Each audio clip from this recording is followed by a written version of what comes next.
Imagine a machine that can create $10 trillion with a few keystrokes. No gold, no labor, no limit. It has crashed economies, erased lifetimes of savings, transferred more wealth than every war in history combined. And the people who press the button have never, not once, been arrested, fired, or even seriously investigated. They walk red carpets. They get knighted. They retire to vineyards and board seats. Tonight, you're going to learn exactly who they are, how they seize this power, why every fix failed, and why the next crash, when it comes, will be the largest wealth transfer in human history. Stay until the end, because the third takeaway will change how you protect yourself forever. Let me ask you a question most people are too afraid to even think. What if everything you've been told about financial crises is a lie? What if 1929, 1971, 2008, 2020 weren't accidents, but predictable mechanical consequences of one hidden change made in a locked room on a private train car in 1910? Tonight we're going to follow the money, literally. From a secret meeting on Jekyll Island to the $9 trillion the Federal Reserve magicked onto its balance sheet since 2019. And we're going to watch the same pattern repeat 5 times in a row, with the same winners and the same losers every single time. Let's begin where the conspiracy theorists get a half right, and the history books lie by omission. November 22nd, 1910. A private Pullman train car leaves Hoboken, New Jersey under cover of darkness. No manifest. Windows curtained. On board, Senator Nelson Aldrich, 3 partners from J.P. Morgan and Company, the president of National City Bank, today's Citibank, and Paul Warburg, the man who literally wrote the blueprint for what will become the Federal Reserve. Their destination, Jekyll Island, Georgia, a private winter resort owned by the Morgans, Rockefellers, and Vanderbilts, where servants were sworn to secrecy and forbidden to even speak the guest names. For 9 days, they drafted, in total secrecy, what would become the Federal Reserve Act. Why the secrecy? Because if the public knew that the 6 men writing America's new central bank controlled roughly 1/4 of the world's entire wealth at the time, the bill would have died in broad daylight. 3 years later, after clever marketing, it will prevent bank panics forever. And a suspicious Christmas Eve vote, when most Congress had gone home, Woodrow Wilson signed the Federal Reserve Act on December 23rd, 1913. The twist almost no one talks about. The new Federal Reserve was not federal at all. It was privately owned by the member banks. Its Class A directors were elected exclusively by bankers. The government appointees were forbidden by law from even seeing who owned the stock. In one night, the power to create money was quietly transferred from Congress, where the Constitution explicitly places it, to a corporation immune from audit, controlled by the same banks it was supposed to regulate. And almost immediately, the money supply began to grow. For the first 2 decades, the Fed still had pretended it was restrained by gold. But World War I gave them the perfect excuse. To finance the war, the money supply doubled in 4 years. Inflation hit 18% a year. Then in the 1920s, the Fed deliberately blew one of the biggest stock bubbles in history by keeping interest rates artificially low. Benjamin Strong, the first important Fed chairman, literally told his colleagues in 1927, "We are going to give a little coup de whiskey to the stock market." 2 years later, Black Tuesday, the crash, the depression. Now here's the part they leave out of the documentaries. Between 1929 and 1933, the Federal Reserve allowed 1/3 of all American banks to fail, and the money supply to contract by 31%, under a gold standard. That should have been impossible without a corresponding drop in gold. But the Fed actively chose contraction. Milton Friedman proved decades later. The Great Depression was not a failure of capitalism. It was a failure of central banking. The Fed had the tools to stop the deflationary spiral and deliberately chose not to use them. And who picked up the pieces? J.P. Morgan, Kuhn Loeb, National City. The same banks that wrote the Federal Reserve Act bought distressed assets for pennies on the dollar. Pattern established. Print, inflate, crash, consolidate. Fast forward to August 15th, 1971. Richard Nixon appears on television and announces he has temporarily suspended the dollar's convertibility to gold. That weekend at Camp David, A small group, Nixon, Paul Volcker, Arthur Burns, and a few others, made a decision that severed the last restraint on money creation in human history. Nixon's live address called it the new economic policy. Economists now call it the greatest monetary heist ever executed in broad daylight. Within 2 years, the dollar lost 30% of its purchasing power. By the end of the decade, inflation hit 13.5%, mortgage rates 18%, gold went from $35 to $850, and ordinary Americans who had saved their whole lives watched their life savings evaporate.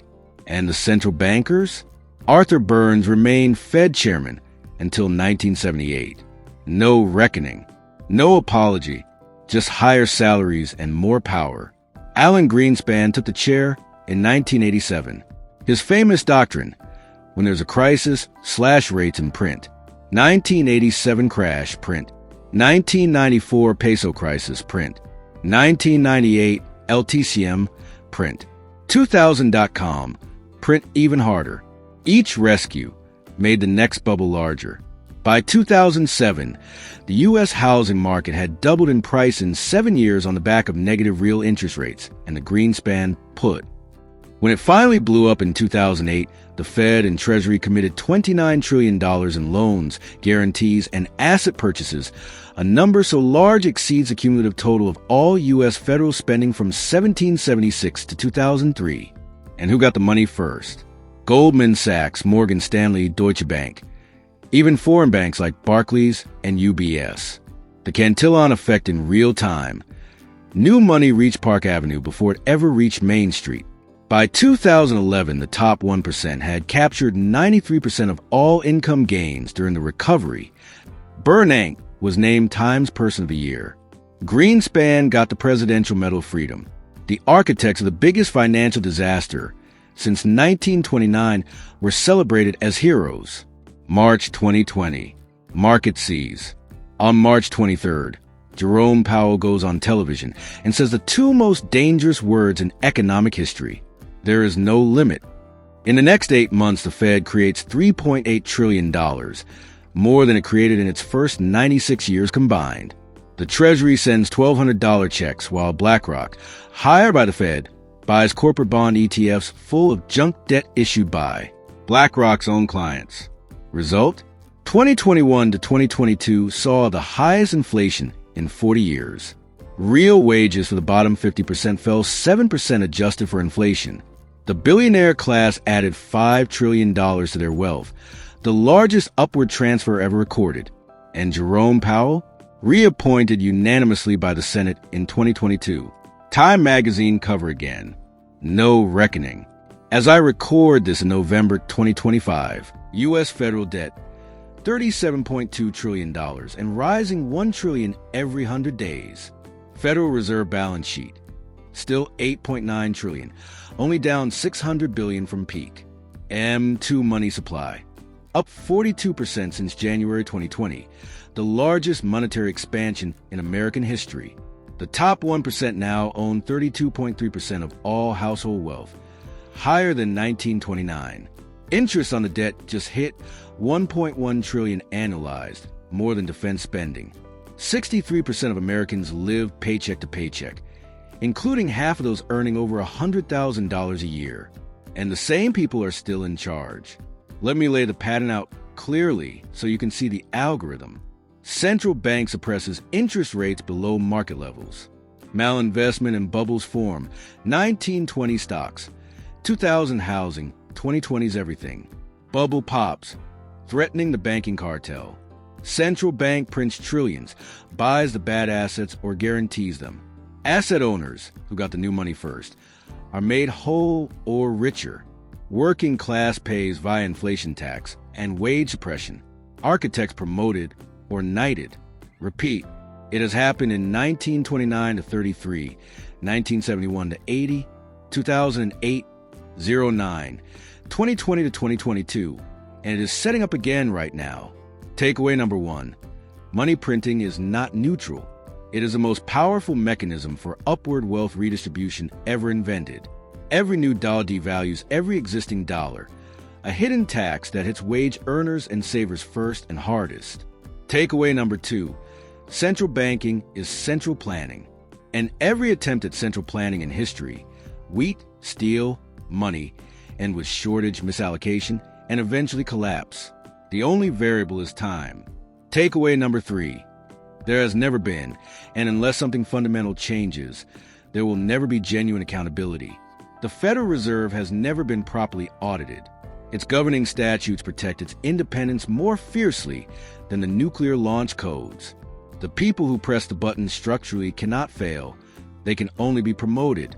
We are not in the fourth turning. We are in the end game of a 112-year experiment in unlimited fiat money. The debt cannot be repaid. It cannot even be stabilized without crushing interest rates that would bankrupt the government. The only remaining choices are A. Default, politically impossible. B. Inflated away, already happening. C. A controlled demolition reset that lets the same institutions swap your collapsing dollars for their new tokens at a ratio that suits them. I am not predicting, here on record, the next crisis, whenever it is triggered, will be used to push a central bank digital currency that gives them total control over what you can spend your money on and when. They will call it financial stability. They will call you selfish if you resist. The money printers have never faced reckoning, not because they're geniuses, but because we keep believing their crises are accidents instead of features. The moment enough people see the pattern is the moment the game ends. So here's what I want you to do right now. Drop a comment with the year you think the next major financial event hits. 2026, 2027, 2028? Share this video with one person who still believes inflation is transitory. Subscribe and hit the bell, because when the next phase starts, I will be here breaking it down in real time, no spin, no sponsors, just the raw truth. The printing press is still running. The ink is almost gone. Thank you for watching. Protect yourself. See you in the next one.